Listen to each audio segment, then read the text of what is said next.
Racism often hides in plain sight, but in a small American town, that quiet truth would erupt into undeniable action. What started as a brazen attempt to intimidate a black woman would spark a chain of events that dismantled one of the most dangerous hate networks in the country. None of the gang members who surrounded her could have known that the woman they underestimated was a decorated Army Ranger with years of combat experience and an unwavering sense of justice. Before they knew what hit them, their operations would be in shambles, key members of the network would be exposed, and a frightened community would begin to find its voice. This isn't just a story about a skilled soldier standing up to a group of racists. This is about how one woman's unyielding determination dismantled a powerful hate network, inspired a town to fight back, and proved that courage and justice can triumph over fear and oppression. Before we go any further, comment where in the world you are watching from, and make sure to subscribe. The smell of lilies filled the air as sunlight streamed through the stained glass windows of St. Emmanuel's Church. Maya Daniels sat in the third pew, her back straight and hands resting on her lap. The soft hum of the choir blended with the murmured prayers of the congregation, creating a sanctuary of peace. It was a rare moment of calm for Maya, a chance to push aside the weight of her past and focus on the present. A faint creak echoed through the space as the church doors swung open. It was nothing unusual. Latecomers were common during Sunday service, but the sound of heavy boots striking the polished floor carried an unnatural weight, breaking the rhythm of the sacred space. Maya's eyes flicked toward the entrance, her instincts sharpening. 6 men walked in, their presence jarring against the serenity of the church. Dressed in white tank tops that clung to their frames, the men's tattoos stretched across their muscular arms and necks, bearing symbols of hate and supremacy. Their shaved heads glistened under the sunlight streaming through the stained glass, and their movements were slow, deliberate, and meant to draw attention. The congregation fell silent. A child's quiet giggle turned into a stifled cry as his mother pulled him close. Reverend Elijah Carter paused mid-sentence at the pulpit, his welcoming expression replaced with a subtle tension. The tallest of the men stepped forward, his boots striking the floor in deliberate, echoing thuds. His broad shoulders filled the aisle as he swept his gaze across the room, taking in the sea of nervous faces. He smirked. "Nice crowd," he said, his voice casual yet laced with malice. "Didn't think you'd be so packed in here today." The congregation shifted uneasily. A few heads turned toward the exits, and murmurs began to ripple through the room. Maya didn't move. Her sharp eyes were fixed on the men, her calm demeanor masking the storm brewing within her. Reverend Carter stepped forward, gripping the edge of the pulpit. His voice was steady but held a thread of warning. "Gentlemen, this is a house of God. You are welcome here if you come in peace, but I will not allow disruption." The tall man laughed softly, a low chuckle that reverberated through the church. "Relax, preacher. We're not here to cause trouble, just here to look around." He gestured to the others, who spread out slowly, their boots heavy against the wooden floor. One of the men leaned against the back of a pew, his tattooed arms crossed as he stared down at an elderly woman clutching her purse. Another deliberately brushed past a teenage boy, knocking the hymnal out of his hands with a smirk. The boy froze, his knuckles white as he clutched the pew for support. The tension thickened. Maya's jaw tightened, but she remained still, her focus razor-sharp. She scanned the men's movements, her military instincts cataloging their positions, their body language, and the exits. The tall man stepped closer to the pulpit, tilting his head at Reverend Carter. "You've got a nice place here, preacher," he said, his voice low and condescending. "Real shame it's full of the wrong kind of people." Gasps rippled through the congregation, but no one spoke. A young mother clutched her child tightly, whispering hurried prayers under her breath. The tension in the air was almost suffocating. Reverend Carter's gaze hardened. "There is no wrong kind of person in God's house," he said firmly. "This church is open to all." The man's smirk widened. "That's so?" He turned, his gaze landing on Maya. "What about you?" he asked, his voice louder now, drawing the attention of everyone in the room. You seem real quiet. Got nothing to say? Maya slowly raised her eyes to meet his. Her face remained calm, unreadable, but there was a quiet steel in her gaze. Not yet, she said evenly. The man chuckled again, shaking his head as he stepped back into the aisle. Preacher, I think you've got a smart one here. He motioned for his men to keep moving. Don't worry, we're not staying long.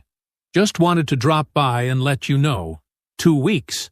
That's all you've got to clear out. After that, well, he trailed off, shrugging casually. The congregation collectively held its breath. Maya's gaze flicked to the side exits, where a few families had begun quietly slipping out. She remained seated, her hands steady in her lap, waiting, watching. For now, the men seemed content to posture and taunt, but Maya could feel it, the fragile line they were walking. It wouldn't hold for long. The men continued to move through the church, their boots striking the wooden floor in a deliberate rhythm.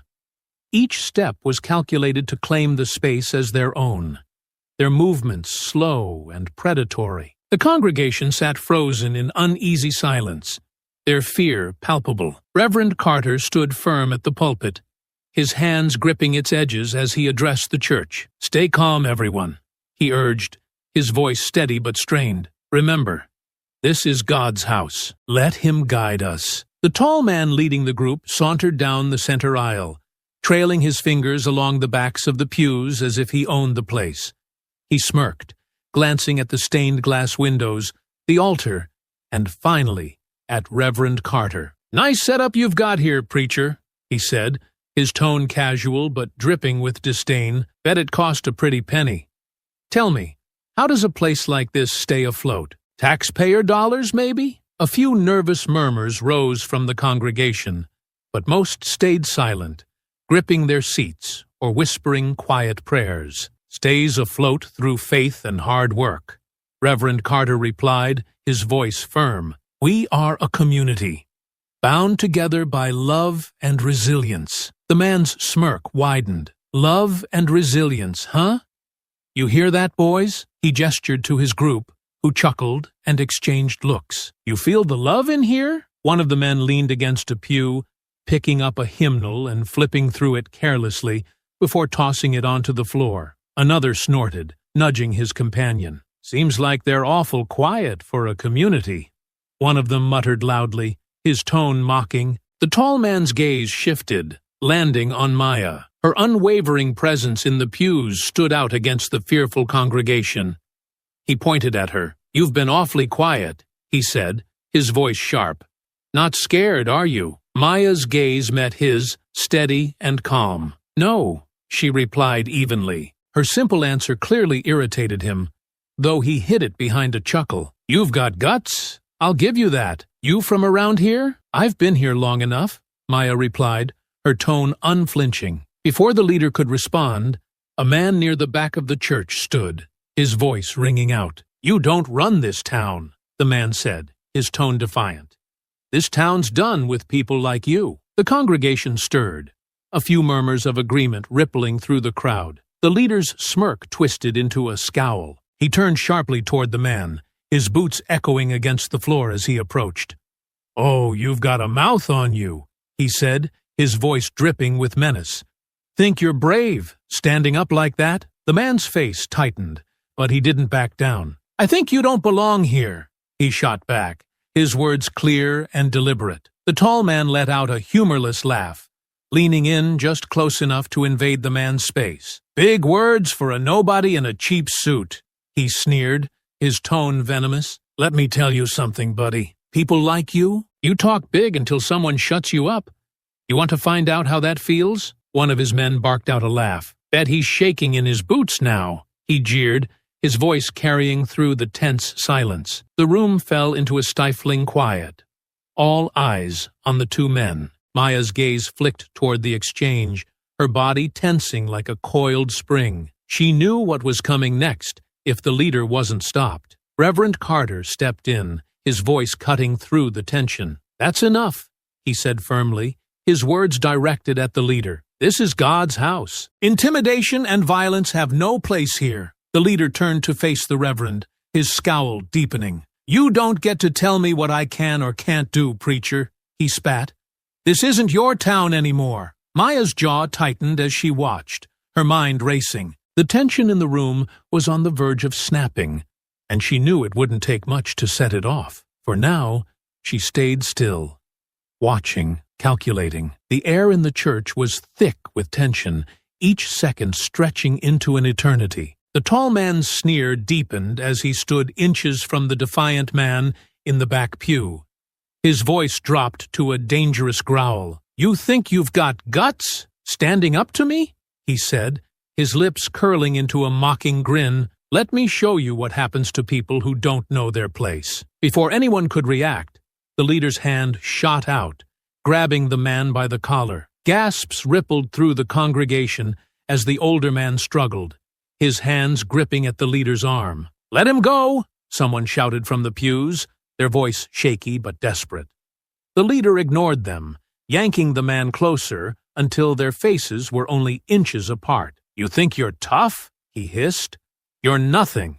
You hear me? Nothing." The man glared back, his jaw clenched despite the fear flickering in his eyes. "You don't scare me," he managed through gritted teeth. "Oh, I'm not here to scare you," the leader said with a cold laugh. "I'm here to make sure you understand who's in charge." The congregation was frozen, their fear silencing any attempt to intervene. Even Reverend Carter looked unsure, his hands gripping the pulpit as he tried to gauge whether stepping in would make things worse. But then a voice rang out, cutting through the rise in chaos like a blade. "Enough!" The word echoed through the church, sharp and commanding. All eyes turned toward the source, Maya. She had risen from her seat, her posture tall and imposing, her gaze locked on the leader with unyielding intensity. Her voice was steady, but there was no mistaking the warning in her tone. The leader's grip faltered for a moment as he turned to face her, his expression shifting to one of surprise. It was clear he hadn't expected anyone else to speak up,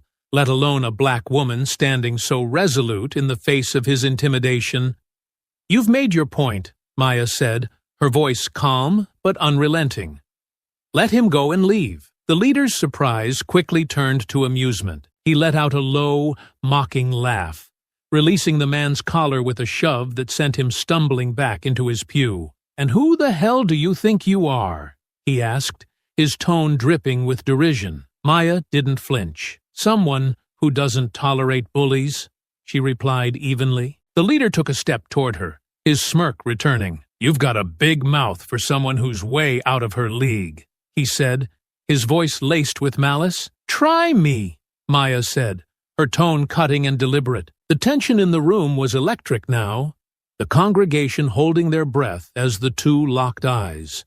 For the first time, the leader seemed to hesitate, unsure of what he was dealing with. One of his men muttered, "Boss, maybe we should just—" "Shut up," the leader snapped, cutting him off with a glare. He turned back to Maya, his smirk faltering for just a second. Maya took a slow step forward, her gaze never wavering. "You're done here," she said firmly. "Leave while you still can." The leader's fists clenched at his sides, but he didn't move. Behind him, his men exchanged uneasy glances, clearly unprepared for this level of defiance. Reverend Carter's voice broke the silence. "You've heard her. This is a house of God, and you have no business here." The leader sneered, glancing around the room one last time. "This isn't over," he growled, his words a thinly veiled threat. "You've got 2 weeks to pack up and leave, or we'll make sure you regret it." Without another word, he motioned to his men.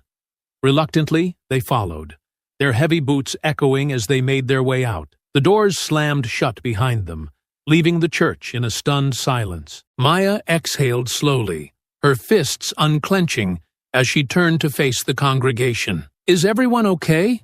she asked, her voice steady despite the tension still crackling in the air. Reverend Carter nodded, though his expression remained grim. "For now," he said quietly, "but I fear they'll be back." Maya's jaw tightened. "Let them try," she said. The silence in the church was suffocating. The congregation sat frozen, their faces pale with fear and disbelief. The echoes of the gang's boots still lingered in the air. a cruel reminder of what had just unfolded. Reverend Carter stepped away from the pulpit, his hands clasped tightly in front of him. "Everyone," he said softly, his deep voice carrying a gentle authority, "it's over for now. Please, take a moment to breathe." A young mother near the back of the room clutched her son tightly, her lips moving in whispered prayers. "Over," she said, her voice trembling. "That man said they'll come back. What do we do then?" Murmurs of agreement rippled through the pews. An elderly woman shook her head, her hands trembling as she clutched her rosary. "They're going to hurt us," she said, her voice cracking. "They want us gone. Maybe we should just leave," another voice said, a middle-aged man sitting near the front. "If we go now, maybe they'll leave us alone." "Leave?" Reverend Carter's voice rose, a rare spark of indignation breaking through his calm demeanor. "This is our home. We've built this church together.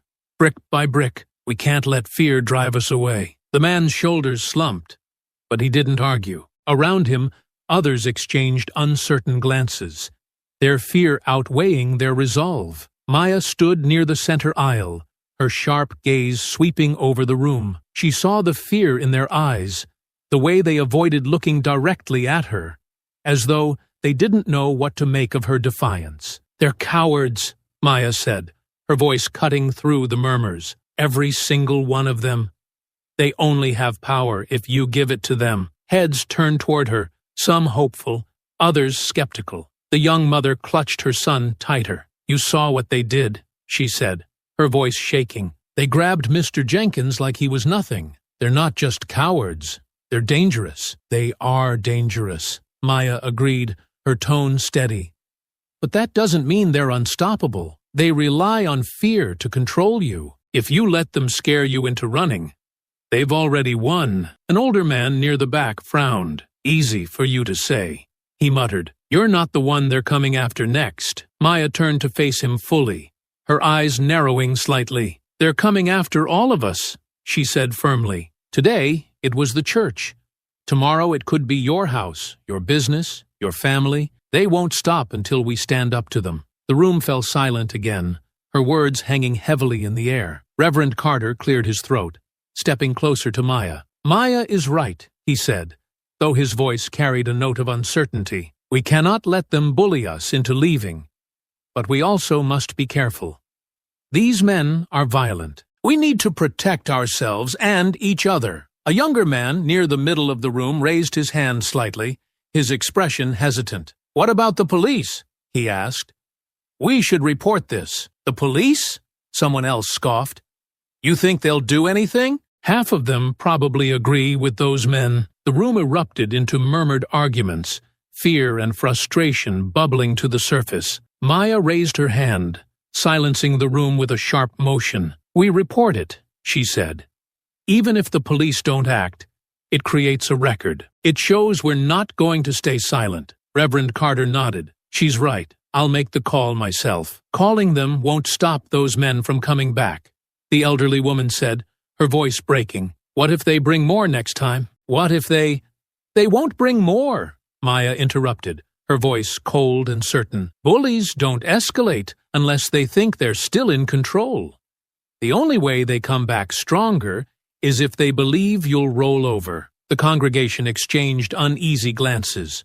The fear was still there, heavy and unshakable, but Maya's words stirred something, an ember of defiance that hadn't been there moments ago. Reverend Carter placed a hand on her shoulder. "You've already done more for us than we could have asked," he said quietly. "But this isn't your fight alone. It's everyone's fight," Maya replied, her gaze sweeping the room.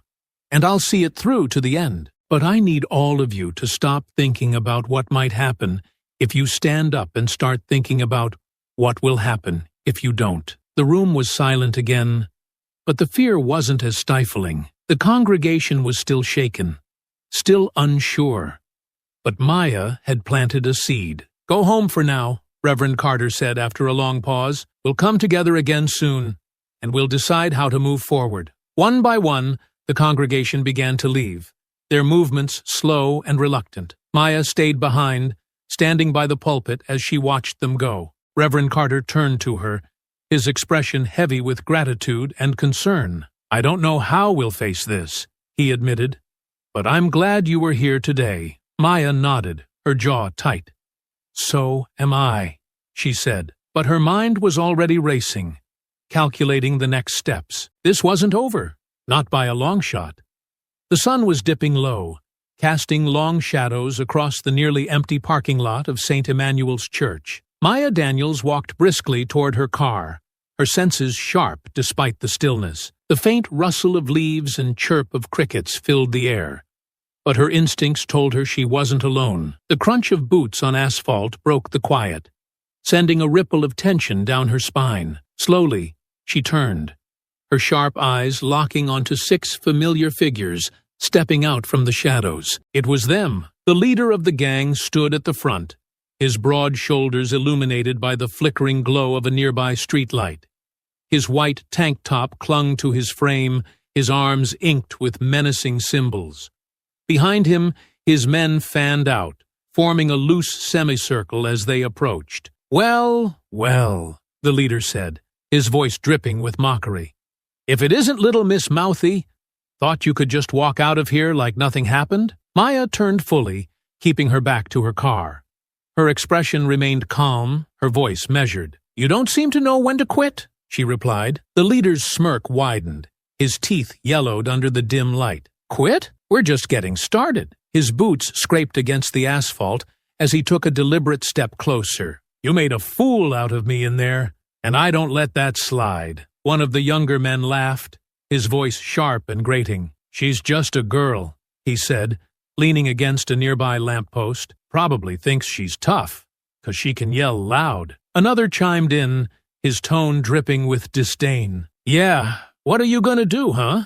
Call the cops?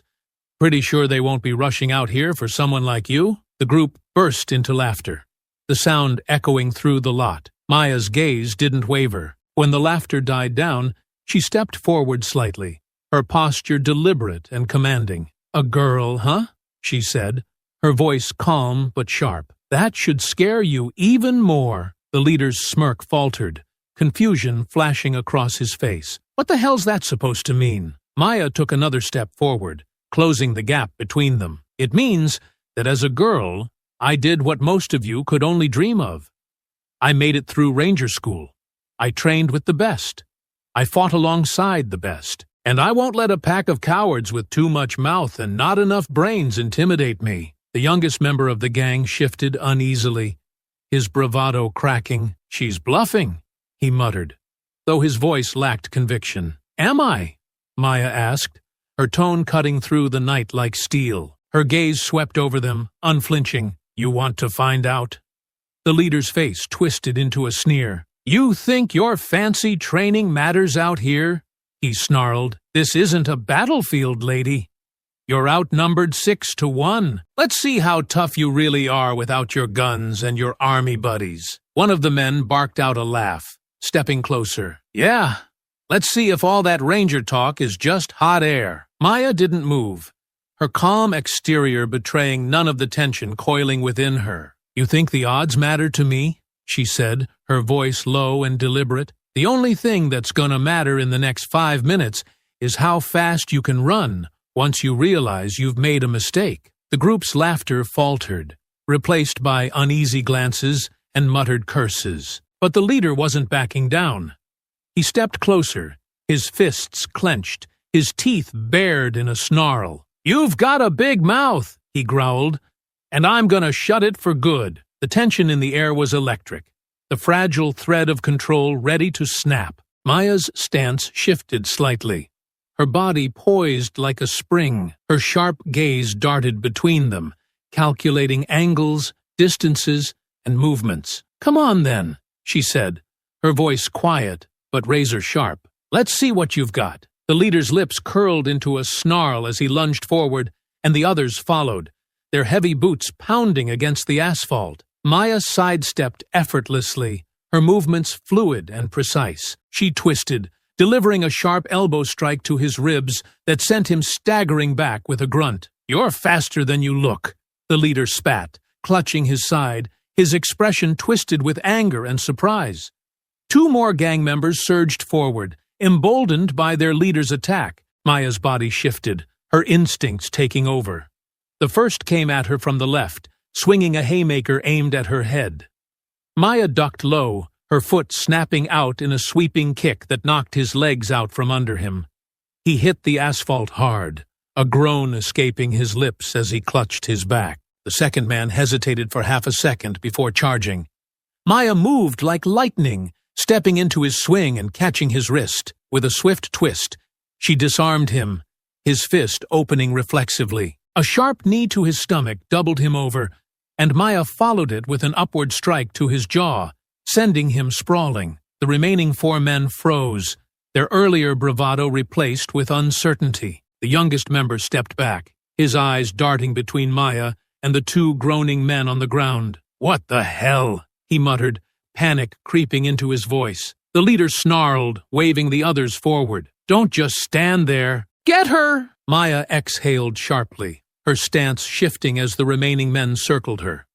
Her muscles burned, adrenaline coursing through her veins, but her focus was razor-sharp. One of the men lunged from behind, his arms outstretched to grab her. Maya spun on her heel, her elbow connecting with the side of his face in a sickening crack. He stumbled, blood streaming from his nose, and she followed with a kick to his chest that sent him crashing into the lamppost. The other three hesitated, their confidence crumbling. "Boss," one of them stammered, glancing at the leader. She's not normal." The leader's face twisted in frustration. "She's one woman. Stop acting like cowards." Maya wiped a trickle of blood from her lip, her sharp gaze locking onto the leader. "You should listen to them," she said, her voice steady despite the rising tension. The leader's eyes narrowed, his fists clenching. "You're gonna pay for that," he growled, advancing toward her. The two remaining men flanked him, clearly reluctant, but unwilling to back down. Maya's body remained poised, her breathing controlled as she prepared for the next wave. The leader feinted to the left before swinging hard to the right.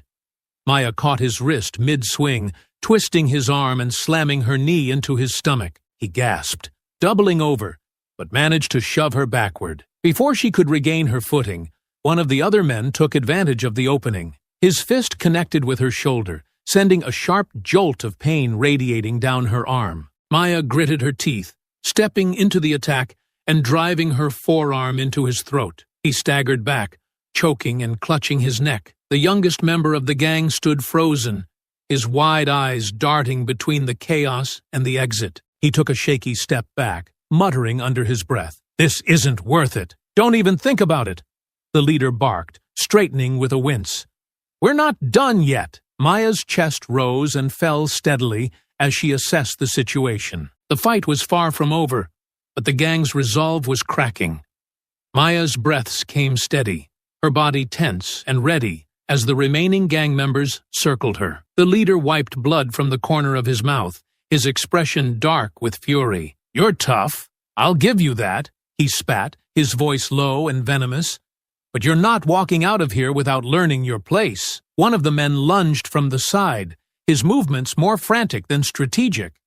Maya twisted to block, catching his arm and delivering a sharp punch to his ribs. He let out a strangled cry, stumbling back.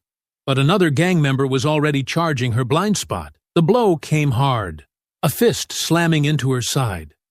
Pain exploded through her ribs as she staggered, barely managing to deflect the follow-up strike. The leader took the opportunity to close the distance, his fist connecting with her shoulder. Maya grunted, her footing slipping as the asphalt scraped against her knees. "Not so tough now, are you?"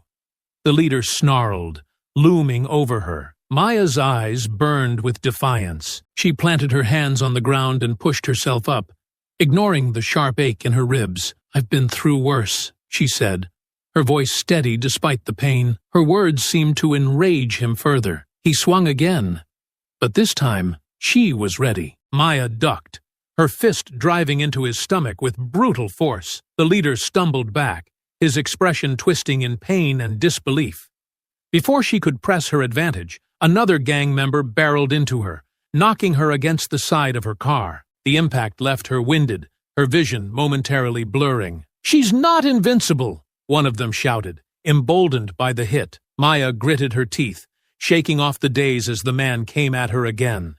She moved on instinct, ducking low and driving her elbow into his side. He crumpled with a pained groan, rolling onto the ground. The youngest member of the gang, standing near the edge of the lot, took a step back, his face pale. "I'm out," he muttered, turning and sprinting toward the street. "Coward!" the leader bellowed after him. But his fury was short-lived as Maya surged forward. She caught one of the remaining men off guard, her fist cracking against his jaw. He staggered, his head snapping back before he crumpled to the ground. The leader glanced around, his confidence visibly shaken as two more of his men hesitated. "Get back here!" he yelled at the boy, disappearing into the distance, but his voice wavered. The other two exchanged a glance before one of them cursed under his breath. "This ain't worth it," he muttered, grabbing the other by the arm. "Let's go." They bolted, their footsteps fading into the night. The leader's jaw clenched as he watched them flee. "Cowards!"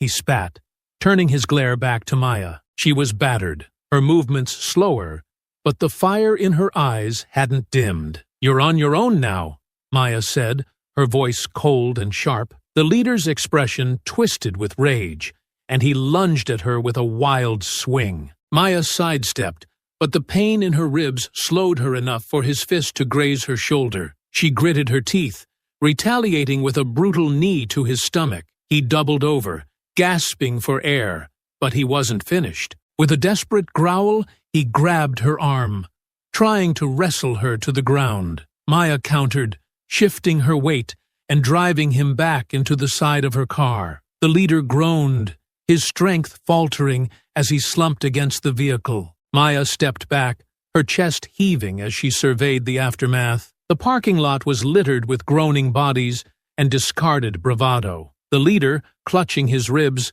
glared up at her with pure hatred. "You think this is over?" he spat, his voice weak but full of venom. "This isn't over." Maya wiped blood from her lip, her eyes narrowing. "It is for tonight," she said, her tone low and final. As the leader dragged himself to his feet and stumbled away into the night, Maya leaned against her car, her body aching from the fight. She let out a slow breath, the adrenaline fading and the pain settling in. This wasn't over. Not by a long shot. The parking lot was eerily quiet now, the only sounds coming from the groans of the three men sprawled on the ground. Maya stood over them, her breathing steady, despite the pain radiating through her ribs and shoulder. The adrenaline still coursing through her veins sharpened her focus. She crouched down next to the closest man, the one clutching his jaw where her fist had connected. Grabbing him by the collar of his tank top, she yanked him upright, ignoring his wince of pain. Her eyes burned with a fury that froze him in place. "You're going to tell me everything," she growled, her voice low but laced with steel.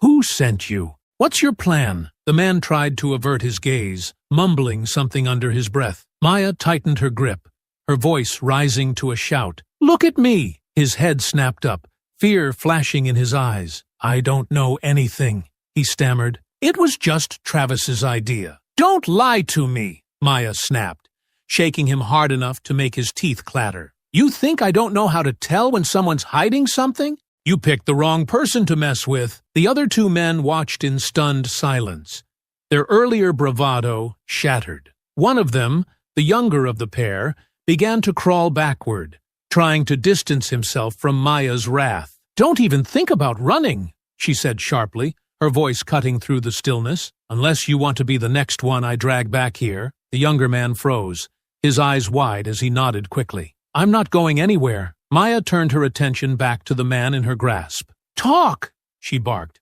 "What's the plan? Why were you at the church?" He hesitated for a moment too long. Maya slammed him back against the ground, leaning over him. "You really want to make me ask again?" They just wanted to scare you," he blurted out, his voice shaking. "Travis said if we scared the preacher and his people enough, they'd leave town.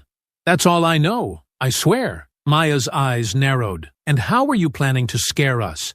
Spray painting insults? Breaking windows? What's next on your list?" The man swallowed hard, his gaze darting to the others. Travis said we'd take it further if they didn't leave. Fires, maybe. Or worse. Worse, Maya hissed, leaning in closer.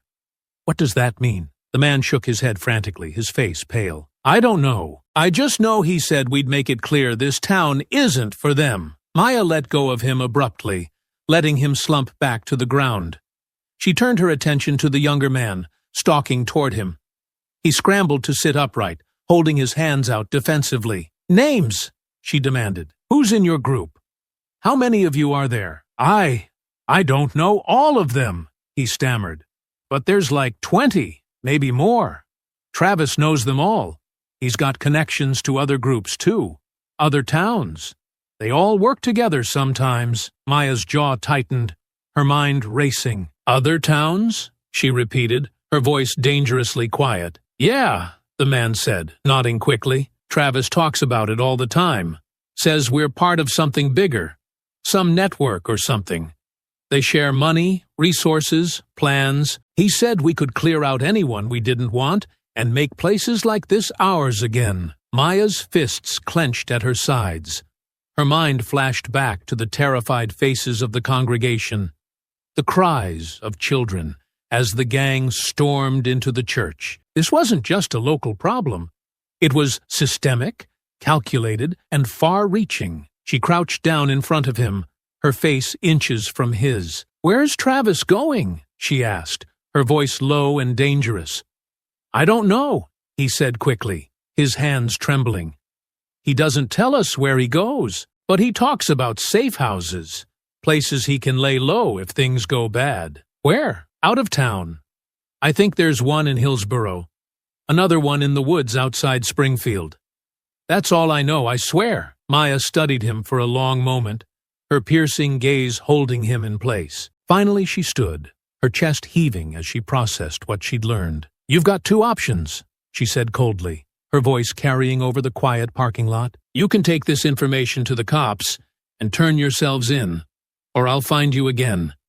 And I promise, it won't be this easy next time. The men nodded frantically, their fear evident. Now get out of my sight, Maya snapped, stepping back. The three scrambled to their feet, limping and staggering as they fled into the night. Maya stood alone in the parking lot, her fists clenched as she stared after them. This was bigger than she'd thought.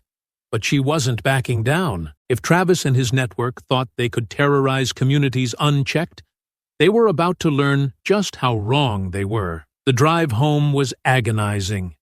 Every bump in the road sent sharp jolts of pain through Maya's ribs, and her shoulder throbbed with every turn of the wheel. Blood from a small cut on her forehead had dried, leaving a sticky trail down the side of her face. Her hands gripped the steering wheel tightly, her knuckles white as she forced herself to focus on the road. When she finally pulled into the driveway of her small, modest house, the relief was fleeting. The adrenaline that had kept her upright was wearing off, replaced by the dull, relentless ache of her injuries. Maya sat in the car for a moment, staring at the darkened windows of her home. The quiet was almost suffocating.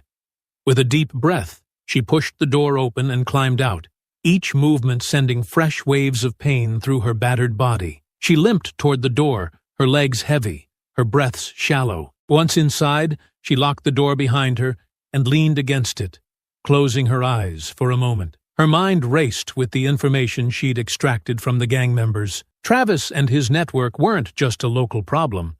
They were part of something much larger, something organized and dangerous. The thought was both infuriating and sobering. Maya straightened, wincing as she moved toward the kitchen. She grabbed her phone from the counter, scrolling through her contacts until she found Reverend Carter's name. Her finger hesitated for a moment before pressing the call button. The phone rang twice before the Reverend's calm, familiar voice answered. Maya? Is everything all right? She let out a dry laugh, her voice tinged with exhaustion. Define all right. There was a pause, the weight of his concern palpable even through the phone. What happened? They found me in the parking lot, she said bluntly, leaning against the counter as she spoke. Tried to scare me into silence. Good Lord, Reverend Carter murmured, his voice heavy with worry. Are you hurt? I'll live, Maya said, brushing off the question, but they didn't walk away unscathed. I got some answers out of them. The Reverend's voice hardened slightly. What did you learn? Travis isn't just some punk trying to stir up trouble, Maya said, her tone sharp. He's part of a network, multiple towns, safe houses, resources. They're organized, and they're not going to stop until they push us out of here, or worse. There was a long silence on the other end of the line. When the Reverend finally spoke, his voice was low and steady. This is worse than I thought. Yeah, Maya said, her jaw tightening. And it's not just us. If we don't stop them, they'll keep doing this in other towns, other churches, other communities. What do you plan to do? He asked quietly. Maya exhaled, running a hand through her hair. I don't know yet, but I'm not letting this slide. Travis and his group need to be shut down. For good. That's a dangerous path, the Reverend warned. You've already risked so much. I don't care, Maya said, her voice firm. Someone has to stand up to them. And if it's not me, then who? There was another pause, followed by a soft sigh. You're a strong woman, Maya, but you don't have to carry this burden alone. Let me help. Maya shook her head, even though he couldn't see her. I appreciate that. But this isn't something the congregation needs to take on. This is personal now. I'll handle it. The Reverend's tone softened, but there was still a note of determination in his voice. Just promise me you'll be careful. The people here need you more than you know. I'll do what I can, Maya said, her voice quieter now. Thanks, Reverend. I'll keep you updated. Take care of yourself, Maya, he said gently, before the line went dead. Maya set the phone down on the counter, her gaze distant as she stared at the wall. The pain in her body was nothing compared to the fire burning in her chest. Travis and his group thought they could terrorize her community and walk away unscathed. They were wrong. The quiet of the house felt oppressive as Maya sat at her kitchen table, a notebook spread open in front of her. The faint glow of the overhead light cast long shadows across the page, where she had begun scrawling names, locations, and connections in sharp, deliberate strokes. Her ribs ached, her shoulder throbbed, and exhaustion tugged at the edges of her mind. But she refused to stop. This wasn't just about her anymore. It wasn't even just about her town. This was about the countless communities Travis and his network had terrorized, and the ones they would target next if she didn't act. Her phone buzzed softly, breaking the silence. Maya glanced at the screen. A message from an old contact lit up. The name, a familiar one from her army days. Let me know what you need. Always got your back. Maya exhaled slowly, her grip tightening on the pen. The idea had been brewing since she left the parking lot, and now it was solidifying into a plan. She couldn't do this alone. Travis's network was too vast, too organized, and too dangerous. She needed help. People she could trust implicitly. People who knew how to operate outside the system. With deliberate precision, she began jotting down names. Sakurnat, Alex Carter, a demolition expert with a knack for tracking and a sharp mind for strategy. Laturn Sofia Marquez, intelligence and reconnaissance, the best at gathering information without being seen. Chief Warrant Officer Darnell Boomer Jones, tactical logistics and equipment, a master of moving supplies unnoticed. Specialist Rachel Yang, cyber operations, capable of uncovering the deepest secrets of any organization. Maya stared at the list, her heart steady, despite the enormity of what she was planning. These were people she'd trusted with her life in the past, and she knew they would step up now. But this wouldn't just be about assembling a team. It had to be more than that. She flipped to a fresh page and began outlining the operation. Intelligence gathering. Identify key locations, safe houses, and leaders within Travis's network. Track their movements, resources, and communication methods. Targeted disruption. Strike at their infrastructure, cut off funding, destroy supply lines, and dismantle their hierarchy. Systematic removal. Take down the leaders one by one, ensuring no one steps in to replace them. Secrecy and precision. Operate entirely off the grid. No police, no public attention. This had to be clean and efficient, leaving the network in shambles without a trail back to them. Maya leaned back, staring at the detailed plan in front of her. Her jaw tightened as she considered the risks. They would be operating without the safety net of the law, and any misstep could cost them everything. But after what she'd seen, she knew she couldn't rely on the police. They were either complicit or indifferent, and neither was acceptable. She picked up her phone again, scrolling through her contacts until she found the first name on her list, Alex. Her fingers hovered over the call button for a moment before she pressed it. The line rang twice before his familiar gruff voice answered. "Maya, it's been a while." "It has," she said, her voice steady. "I wouldn't be calling if it wasn't important." There was a pause on the other end, followed by a soft chuckle. "You've got my attention. What's going on?" Maya didn't waste time. She outlined the situation in blunt terms. Travis, his gang, the network, and their coordinated efforts to terrorize communities. By the time she finished, Alex's tone had shifted to something colder, more serious. "Sounds like you've got a hell of a fight on your hands," he said. "We do," Maya corrected. "I'm putting together a team. Off the books. No police, no bureaucracy. Just us." Another pause. Then, "You know I'm in. Who else are you bringing?" Maya rattled off the names. Each one met with a grunt of approval. "Sounds like old times," Alex said finally, his voice lighter. "Except this time, we're not waiting for orders." "Exactly," Maya said. They finalized the details of their first meeting. Neutral ground, secure communication channels, and a plan to coordinate without drawing attention. As Maya hung up, a faint sense of relief settled over her. She wasn't alone in this. With the right people, the right strategy, and the right execution, they could do more than just stop Travis. They could destroy his entire operation, root and stem. Her resolve hardened as she glanced at the notebook again. This wasn't just a fight. It was a mission, and failure wasn't an option. The meeting place was deliberately unremarkable. A small, out-of-the-way cabin tucked into the woods, far from prying eyes. The gravel driveway crunched beneath Maya's boots as she approached the front door, her ribs still aching with each step.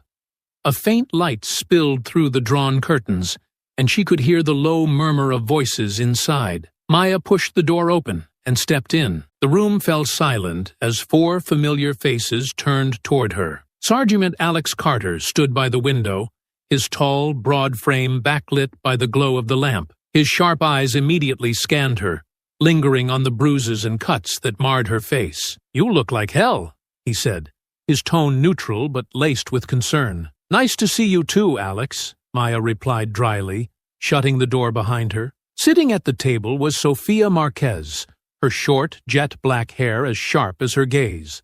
She leaned back in her chair, arms crossed. "Figured if anyone was calling us together like this, it'd be you," she said, a faint smirk tugging at her lips. "What's the mission?" Darnell Boomer Jones was perched on the edge of the couch, his arms resting on his knees. He gave Maya a nod, his expression serious. "You wouldn't pull us out of retirement for something small," he said.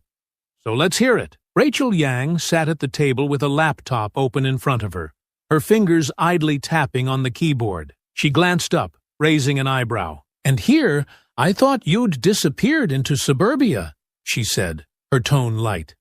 "Guess I was wrong." Maya dropped a folder onto the table, the sound sharp in the quiet room. "This isn't a small-town problem," she said, her voice cutting through the tension. "This is nationwide." She walked to the table, flipping the folder open to reveal maps, photos, and handwritten notes. "Travis Wainwright and his gang are just one piece of a much larger operation," she began, her tone steady but urgent. "They're part of a network.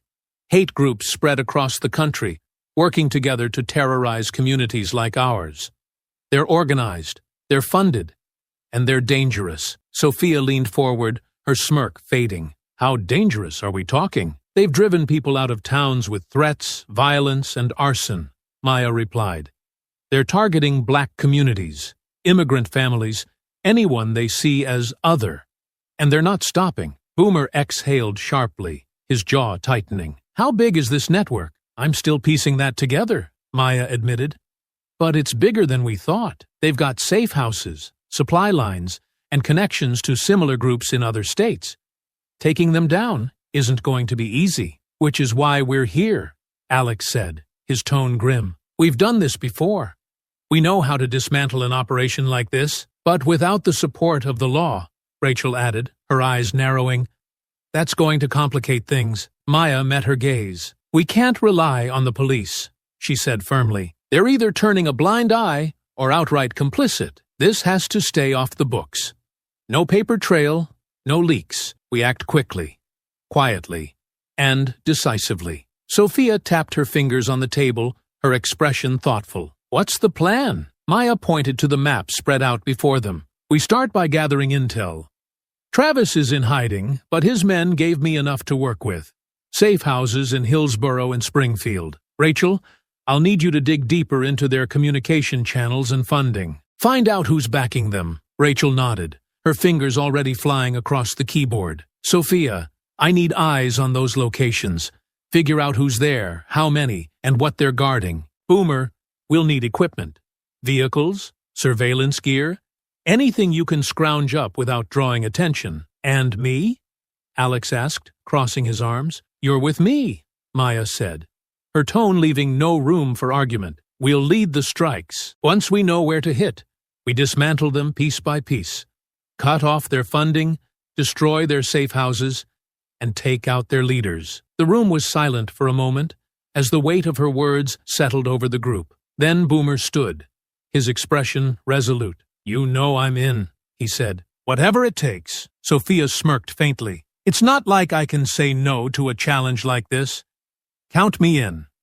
Rachel glanced up from her laptop, her eyes sharp. I'll find what you need. Just don't get killed before I can send it to you. Alex clapped Maya on the shoulder, gently, given her injuries. We've got your back. Let's take these bastards down. Maya nodded, a flicker of gratitude passing across her face. We've all seen what happens when people like this go unchecked, she said. Not this time. Not anymore. The group leaned in, their focus shifting to the maps and plans before them. The fight ahead would be brutal, but they were ready. The safe house in Hillsborough was buried deep in the woods, its isolation offering a false sense of security. Maya crouched low behind a thicket, her sharp eyes fixed on the ramshackle cabin ahead. Lanterns cast flickering light from the windows, shadows of movement inside betraying the activity within. Her earpiece crackled softly as Alex's voice came through. Visual confirmation. 3 on the porch. 2 circling the perimeter. I count at least 5 inside. Copy that, Maya replied, her voice calm despite the tension coiled in her chest. Sophia, status? A soft whisper came through. East side is clear. No cameras, no alarms. They're overconfident. Boomer? Package is in place, Boomer said, his voice low and steady. Ready to go loud. Maya took a slow breath, her mind running through the plan one last time. Rachel, you're up. Cut their communications. Already done, Rachel replied. They're completely dark. No calls for help coming from this place. Good. Alex, Sophia, get into position. Boomer, set off the distraction on my mark. The team moved silently, their years of training evident in their precision. Maya shifted, wincing at the sharp ache in her ribs. Despite the lingering pain, her focus was unbroken. Ready? Alex's voice came through. Maya raised her hand, her signal clear. Boomer, go! A split second later, a deafening explosion shattered the quiet, sending a plume of smoke and fire into the air behind the cabin. The ground trembled, and shouts erupted from the house as men spilled out, their weapons drawn. Maya darted toward the cabin as Alex moved in from the side, firing precise, controlled shots. Suppressor-muted impacts hit legs and shoulders, sending men crashing to the ground with cries of pain, but leaving them alive. The porch cleared. Maya kicked the door in, her presence commanding as she swept the room with her weapon. The occupants froze for a moment, their shock quickly turning to panic as Sophia entered behind her, her pistol raised. Hands where I can see them! Maya barked, her voice cutting through the chaos. 2 men dropped their weapons immediately, their hands shooting into the air. Another hesitated, his hand inching toward a sidearm. Don't! Maya snapped, her rifle trained on him. The man froze, his eyes darting to his companions before raising his hands. "Secure them," Maya ordered. Sophia moved swiftly, zip-tying their wrists and forcing them to the floor as Alex and Boomer entered, covering the exits. "Rachel, what's the status on the delivery?" Maya asked into her comm. "Not here yet," Rachel replied. "You've got maybe 20 minutes before the next wave arrives." Maya scanned the room, her sharp eyes landing on a man sitting at a table, his face pale. He was clearly in charge.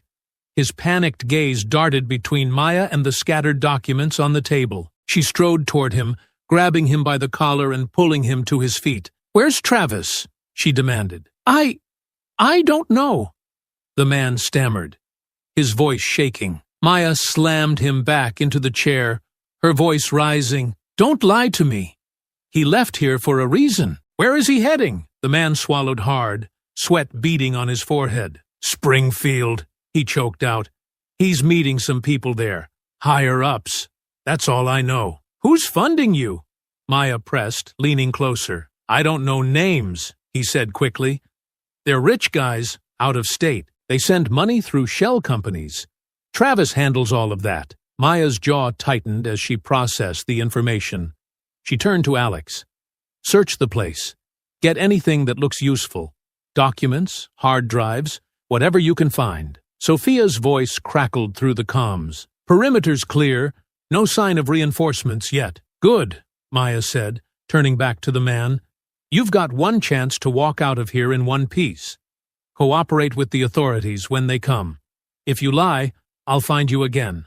Understood?" The man nodded frantically, his terror evident. Maya straightened, stepping back as Boomer moved in to secure the remaining men. The team worked quickly, stripping the safe house of anything valuable before preparing to leave. As Maya exited the cabin, the faint sounds of sirens reached her ears. The authorities Rachel had anonymously tipped off were finally on their way.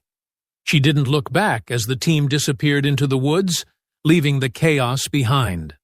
Springfield was next, and they wouldn't stop until the entire network was dismantled. Springfield was a different beast altogether. The city was larger, busier, and the network's influence more entrenched. Maya and her team had spent 2 days gathering intel, piecing together the movements of Travis and his inner circle. It all led to an abandoned factory on the outskirts of town, a hub where plans were coordinated, funds were funneled, and connections to other groups were maintained. Maya crouched behind a rusted dumpster, her earpiece crackling softly. The faint hum of machinery inside the factory was the only sound in the still night air. "Confirmed visual," Rachel's voice came through. 4 vehicles parked outside. High activity. At least a dozen targets inside, maybe more. Alex's voice followed, calm and steady. "East side is lightly guarded. 2 men on patrol, 1 at the door. They don't look sharp." Boomer chimed in next. "West side is more active. Trucks moving in and out. Looks like a supply drop. They've got gear, crates of something heavy." Maya nodded to herself, her mind racing. "Sophia?" "On the roof," Sophia replied. "Skylights are open. I've got a clear view inside. Travis is here. 2nd floor, center office. He's got 2 guards with him. Looks like he's reviewing plans." Maya's jaw tightened. This was their moment. Taking Travis down here would cripple the network's operations in the region and send a clear message to the rest of the organization. "Rachel," Maya said, her voice low but firm, "scramble their comms. I want them blind." "Already on it," Rachel replied. "Give me 30 seconds. Boomer, we'll need a distraction on the west side. Make it loud but contained. Sophia, cover us from above. Alex, you're with me. We go for Travis. Move fast. No loose ends." The team confirmed their positions, and Maya exhaled slowly. The plan was set. "Rachel," Maya said. "Done," Rachel replied. "They're offline." Maya raised her hand, signaling Boomer. A few heartbeats later, an explosion rocked the west side of the factory, sending plumes of smoke into the night sky. Shouts erupted from inside as men scrambled to respond, their movements chaotic. "Move!" Maya ordered, darting toward the east entrance with Alex on her heels. The guard at the door turned, startled. But Maya was already on him, A swift strike to his wrist sent his weapon clattering to the ground, and a quick elbow to his temple left him slumped against the wall. Inside, the factory was a maze of machinery and dim lighting.